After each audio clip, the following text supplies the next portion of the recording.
Well, as I said 2 days ago when they said they won't send them, I said they'll be sending them. They have no choice but to send them. What I think is that we're going to end up with a great deal. I think they have no choice. We've taken out their Navy. We've taken out their Air Force. We've taken out their leaders. And the blockade has been a tremendous success. We totally control the strait, just so you understand, for all the fake news out there. Bon, ça, c'était avant.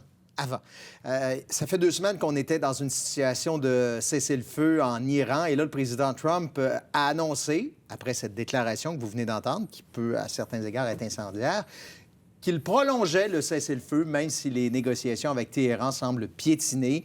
Est-ce que ce nouveau rebondissement ravive des perspectives de paix? On va en discuter avec le professeur Jonathan Paquet. Bonsoir. Bonsoir, Bruno.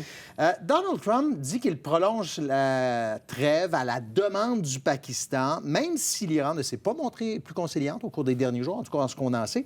Et en plus de ça, il n'y a plus d'ultimatum. Il y avait un ultimatum ce soir ou demain.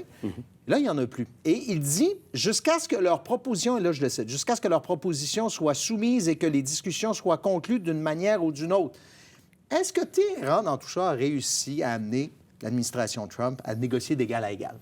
Cette guerre-là évolue d'une bien drôle de manière. Ouais. J'aurais tendance à vous dire que, à l'issue de ce qu'on vient de voir et de lire dans les journaux, oui, le régime iranien a fait la démonstration depuis le début du cessez-le-feu que l'idée de négocier le fusil sur la tempe, ça ne faisait pas partie de ce que le régime souhaitait. Le régime prend son temps et manifestement, Trump vient nous dire aujourd'hui qu'il n'a pas les moyens de régler ce conflit-là si le régime iranien ne souhaite pas participer aux discussions.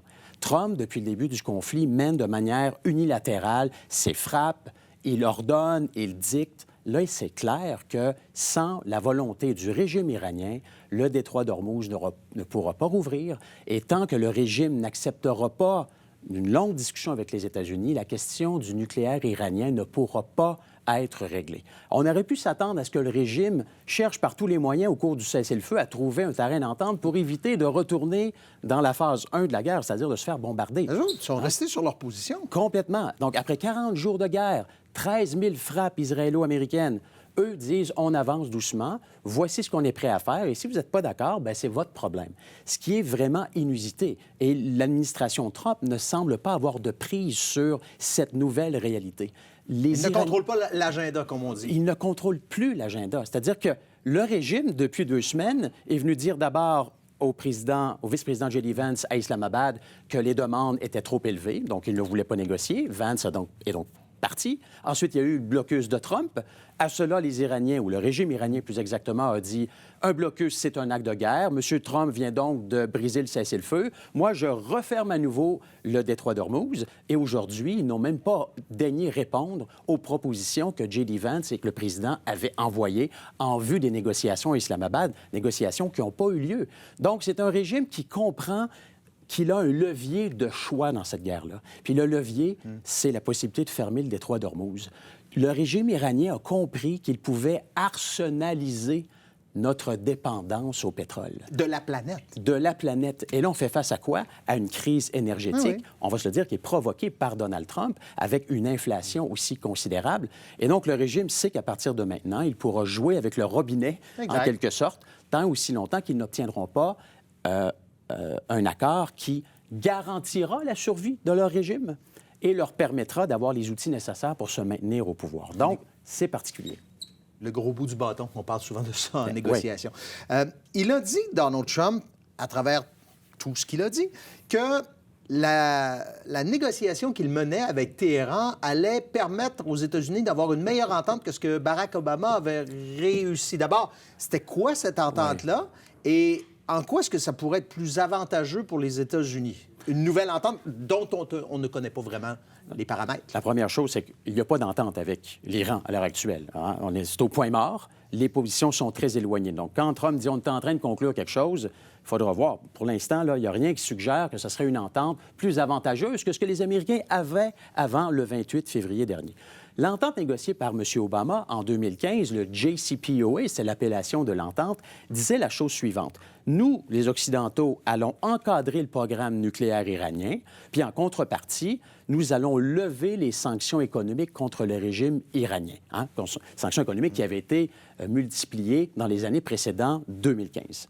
Cette entente-là, plus concrètement, disait que l'Iran devait se départir de la plus grande majorité de ses centrifugeuses pour enrichir l'uranium, merci, que le niveau d'uranium devait aussi être beaucoup plus bas que l'enrichissement qui était initialement prévu et que l'Agence internationale de l'énergie atomique pouvait faire des évaluations, se rendre sur le territoire pour s'assurer que les Iraniens respectaient l'entente et en contrepartie, encore une fois, les sanctions économiques étaient levées.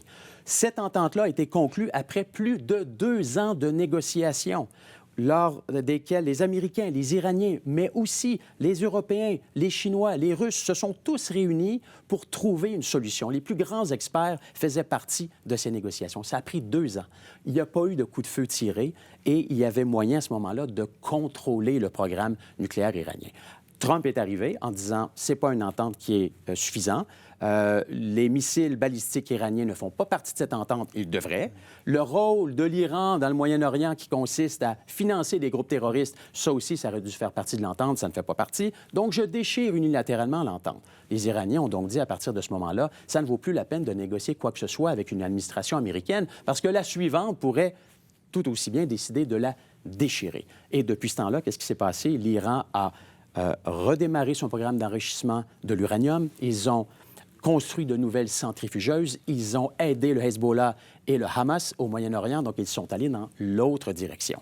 On se retrouve avec une crise financière, ou plutôt une crise pétrolière, énergétique. Ouais. Aujourd'hui, il n'y a aucune garantie que le détroit d'Ormuz sera rouvert par l'Iran. Et le pays est en bonne partie détruit. Alors, je ne sais pas exactement à quoi fait référence M. Trump lorsqu'il dit que son entente sera meilleure que celle de Barack Obama en 2015. Pendant ce temps-là, Téhéran nous dit qu'il ne discute pas puis qu'il négocie absolument, pas. Absolument.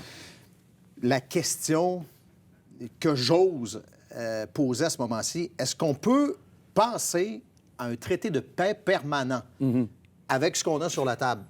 Je me doute de la réponse. À court terme, non. Et quand je dis à court terme, c'est au cours des prochaines semaines, pas seulement au cours des 24 prochaines heures, au cours des prochaines semaines, voire des prochains mois. Pourquoi? Parce qu'encore une fois, les positions sont très, très éloignées.